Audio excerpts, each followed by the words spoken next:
नमामि भगवत्पादशङ्करं लोकशङ्करं विविक्तदेश आसीनः विरागो विजितेन्द्रियः भावयेदेकमात्मानम्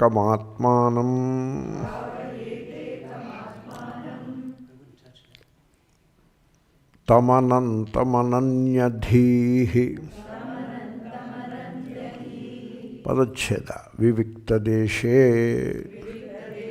आसीनः विरागः विजितेन्द्रियः भावयेत एकम् आत्मानं तम अनंतम् अनन्यधीः viviktadeśa, in a place which is aloof and pure, āsīnaha, sitting, virāgaha, free from attachment,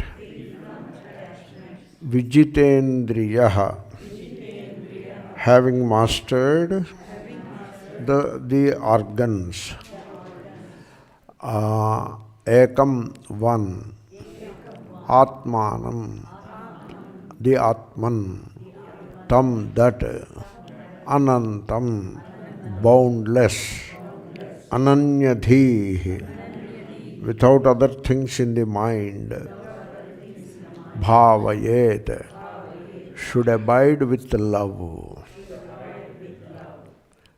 All of it is covered. Only vijitendriyaḥ, I thought I should say a few things, but I have reserved that part to yaksha prashna, to avoid repetition. But then we did not come to that in yaksha prashna. I thought we will come, but we did not come. So, how to conquer what is the relevance of having mastery over the organs? Organs are 11. This is the Ekadashi Upavasa. We run away from ourselves, or we run away from the God within into the world through these 11 organs. With the mind we run away into the world, with eyes, with ears, with nose, with smell, and with touch, and then with hands, with legs, with speech. So many windows to run away from the source, like children run away from home. So these are 11 organs, 11 windows through which we run away from ourselves, one way to put it, or from the God within, another way to put it. Here in Vedanta, for us, the God is within and God is my true self. That is Vedanta. Okay? So, to run away from that, we have 11 windows. And you better don't run away. In yoga, they say, close all the windows. That is the yoga. And then you will be sitting inside frustrated and getting evaporated. Oh, I am unable to run away. Whereas in Vedanta, you need not close any windows. Just keep them open. You stay within. Don't run away. So you are the master of the situation in Vedanta. Therefore, you should be able to command or master those 11 indriyas. Mind is 11th, the inner organ. And so you make these 11 sit or stay with the God within. That is called upavasa. Upavasati. Iti upavasa. So generally, then how come people keep fast on that day, Ekadashi day? Because you begin the upavasa with eating. Because of all the 11 organs, the taste buds is the worst. It is the most dangerous also. So, a man is what he eats, you can say that. Generally they say man is what he thinks. But then he thinks what he eats also. The eating decides everything. And also health. There is a thing called health. The value of health we don't understand until we lose it. That is the problem. And we lose it by eating. And therefore, begin the upavasa with fasting. You don't eat anything that day. And drink fluids and keep without food. That is good in many respects. That is the upavasa. And then it begins with the fasting, but the real goal is abide in yourself. That is the upavasa. You can do that on a daily basis without fasting and all that. So this is the meditation. About meditation, this verse is meditation only. About meditation, I want to point out two things. Generally, what we do is we isolate or separate meditation from daily life. Suppose people claim, we sit in meditation every day, we meditate for 15 minutes in the morning. It is like, I go to the gym for half an hour, 5 days a week. I do puja every day, morning, 10 minutes. And I meditate 15 minutes, 5 days a week. Like that people claim.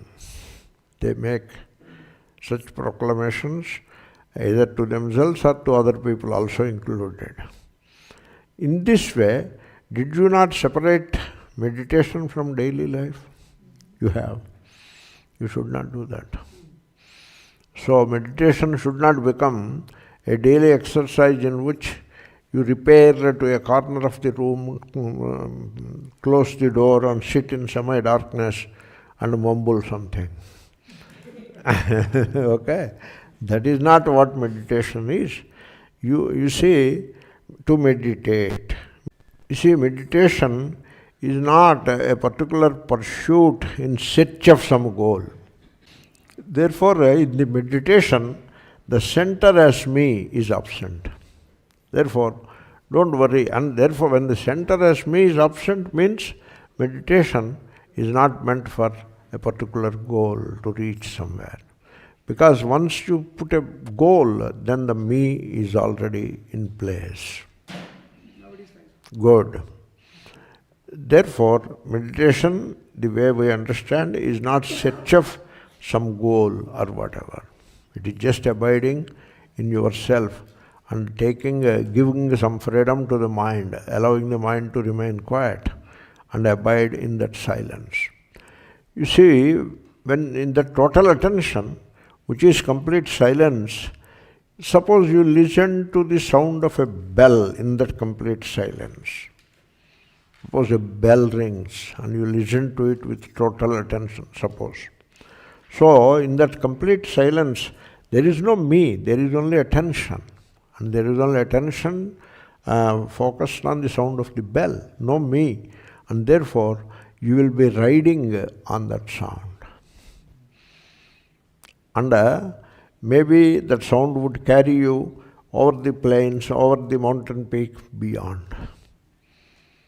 Okay, that's why the bell is equivalent to meditation. Whether it is a temple or a church, a bell is equivalent to meditation, is a symbol of meditation. But unfortunately, I don't know how it is working in Christianity.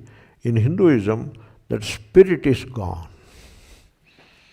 Now people, you believe me, they think, quite often the priests also think, that the bell is to wake up the god, to draw the attention of the god. Attention to what? I have come to see you. Ting, ting, ting. And pay attention to me. And I have a few issues in life. Please pay attention. That is how the bell is understood. That is how the devotees understand the bell. And the priests also think the same way. So, ulta, the entire thing is appended. Instead of utilizing the sound of the bell to ride over without the me, merge in it. So instead of using the bell in such a great way, so bell, dirgha ghanta ninadavat. That is how the sound Om is described by Panchadashikara. Dirgha ghanta ninadavat.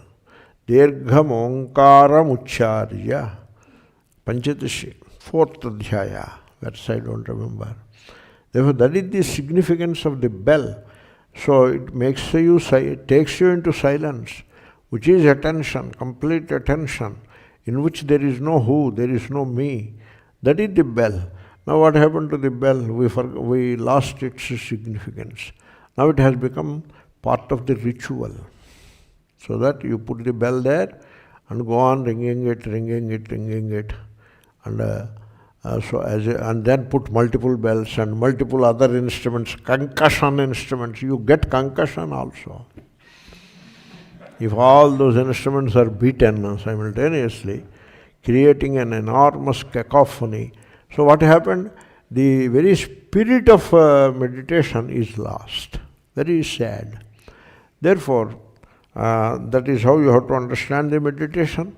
And I would, this is meditation verse. You please keep it in your mind.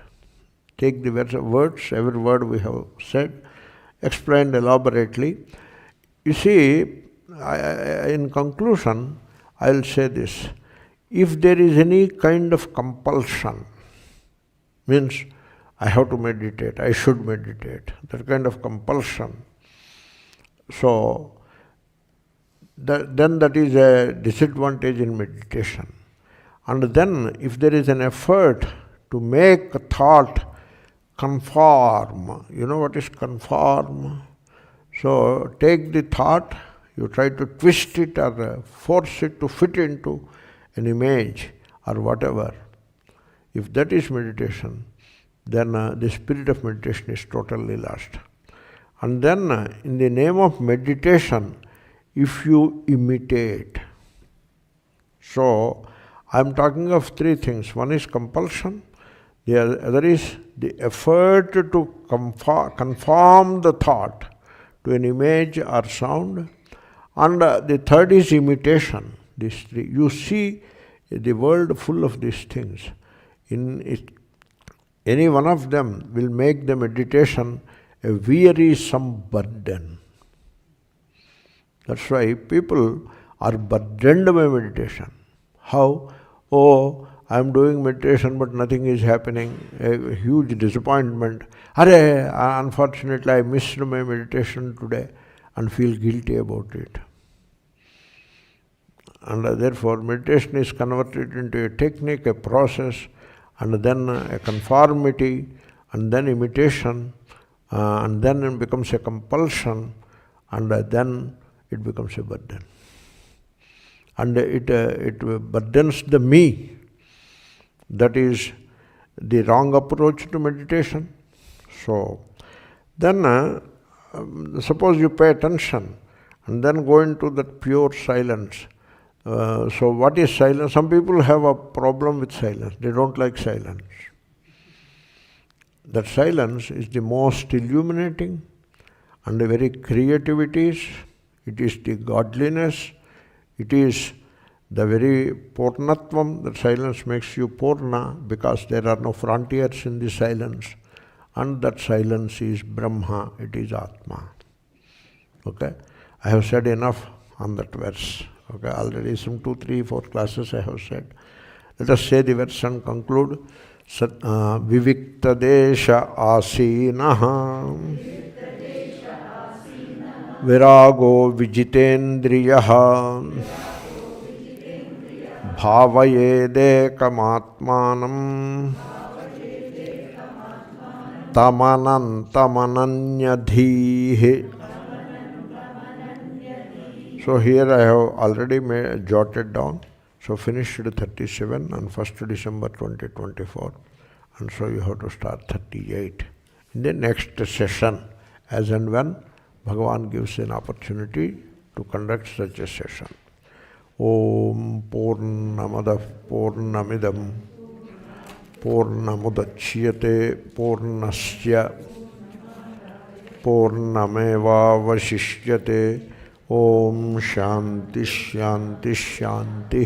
Swasti Prajabhyah Paripalayantam Nyayena Margena Mahim Mahishaha. Go Brahmanebhyah Shubhamastu Nityam. Lokas Samastas Sukhino Bhavantu. కాలే వర్షతు పర్జన్యః పృథివీ సస్యశాలినీ దేశోయం క్షోభరహితః బ్రాహ్మణాః సంతు నిర్భయాః మంగళం కోసలేంద్రాయ మహనీయ గుణాత్మనే చక్రవర్తితనూజాయ సార్వభౌమాయ మంగళం.